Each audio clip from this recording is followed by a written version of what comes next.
ঋষিবর, শাম্বর হয়ে আমি ক্ষমা চাইছি। ও তো ছোট।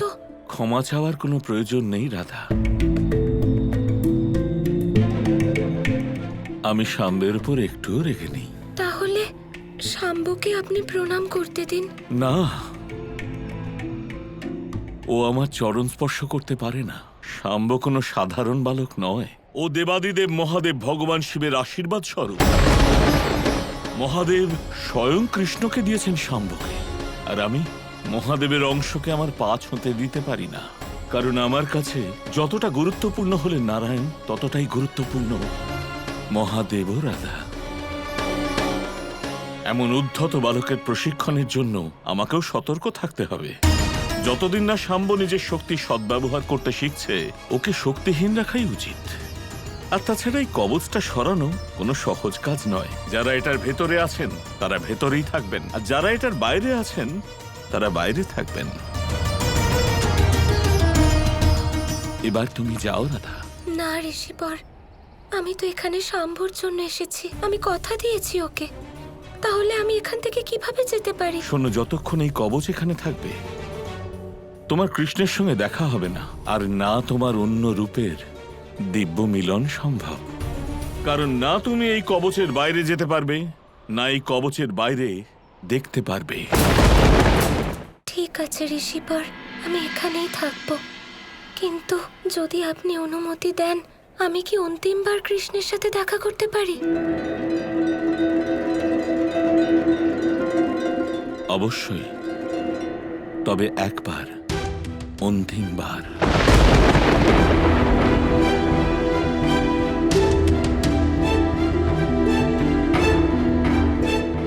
কৃষ্ণ, এসো রাধা।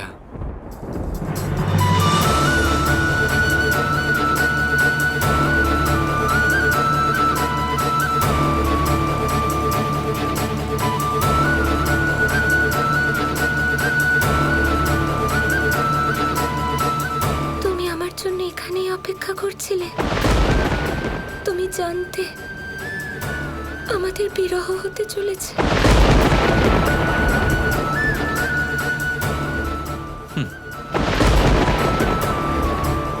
কিন্তু আমরা তো যখন ইচ্ছে দেখা করতে পারতাম। তাহলে অন্তিম কিছু বছরে এত বিরহ কেন? কৃষ্ণ কি কিছুই করতে পারবে না? উনি তো তোমার গুরু হন। সেটাই তো রাধা, উনি গুরু হন আমার। যাই হোক না কেন, ওনার বিরুদ্ধে আমি যেতে পারবো না। ওনার শক্তির দ্বারা তৈরি এই কবচ আমি ভাঙতে পারবো না রাধা। কিন্তু শাম্বর শিক্ষার জন্য জানি না কতদিন সময় লাগবে। আমরা দেখাও করতে পারবো না। আর তুমি তো কত কি বলতে। আমরা অন্তিম মহামিলনের দিকে যাচ্ছি, আর এখানে এত বড় বিরহ হলো। কারণ সূর্যোদয়ের পূর্বেই ঘন রাত্রি হয়ে থাকে রাধা। আমাদের মহামিলন সত্যি হতে চলেছে, শীঘ্রই হতে চলেছে।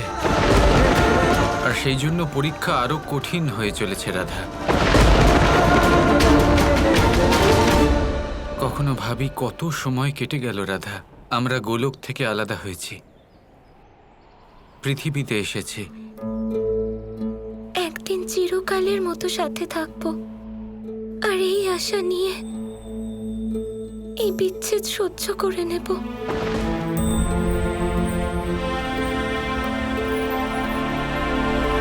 তুমি বিনা আমি কিছু না রাধিকা।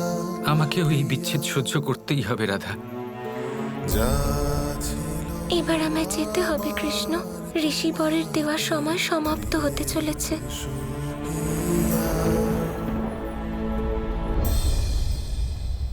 যাবার পূর্বে একবার আমাকে মাখন খাইয়ে দেবে?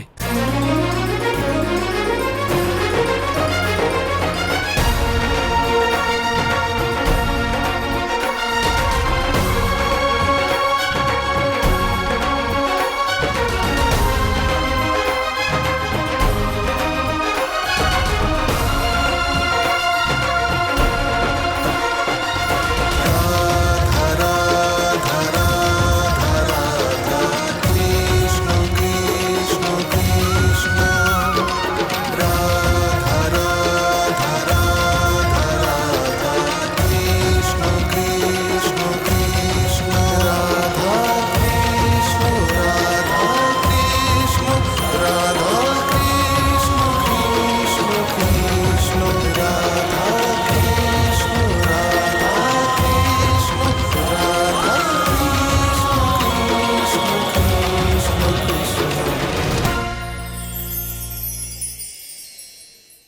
কৃষ্ণ,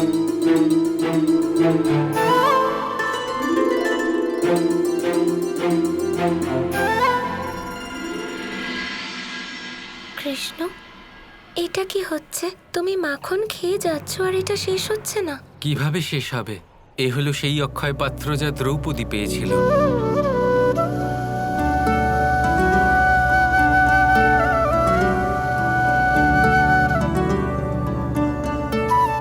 আমি সূর্যদেবের থেকে কিছুক্ষণের জন্য চেয়ে নিয়েছি।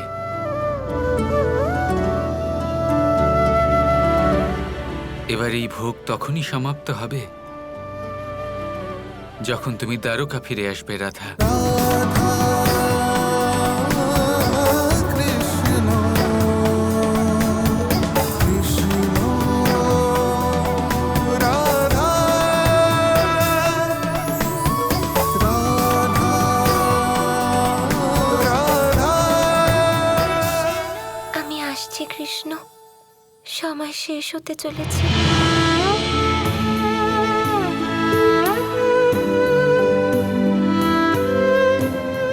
রাধা,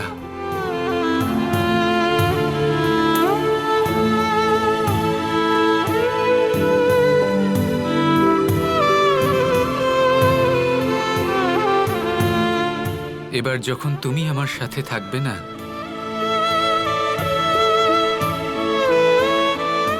এই বাঁশি আমার কাছে রেখে কি করব? নিজের সাথে নিয়ে যাও এটা।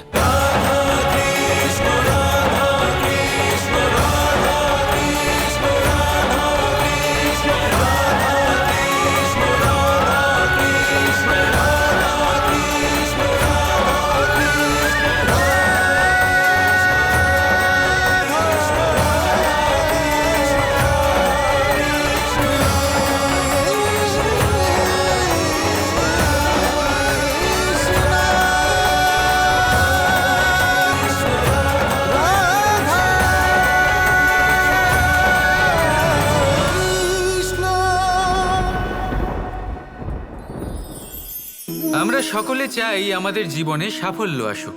আমরা চাই যে এই সংসারে আমাদের খ্যাতি ছড়িয়ে পড়ুক। আমরা চাই যেন আমরা আলোচিত হই। কিন্তু শুধু চাইলেই কি যায় আসে? যদি এই সংসারে আলোচিত হতে হয় তাহলে পরিচিত হতে হবে পরিশ্রমের দ্বারা। যতক্ষণ না আপনারা পরিশ্রমের সাথে পরিচিত হবেন, সাফল্যের সাথে পরিচিত হবেন না।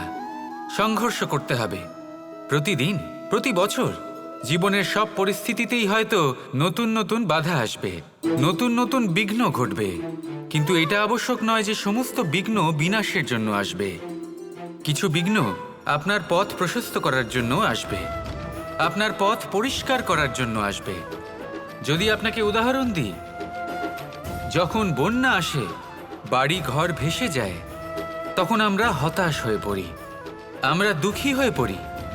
কিন্তু সেই বন্যাই আমাদের সেই ধরিত্রীকে এত উর্বর করে তোলে যে সেই উর্বর অংশ কাজে লাগিয়ে আমরা সেরকম আরও 10টা বাড়ি বানাতে পারি। তাহলে ধন্যাত্মক থাকুন আর যে কোনো সংঘর্ষের জন্য প্রস্তুত থাকুন। জীবনে অনেক দূর যেতে পারবেন। তাহলে আসুন আমার সাথে ভালোবেসে বলুন, রাধা রাধা।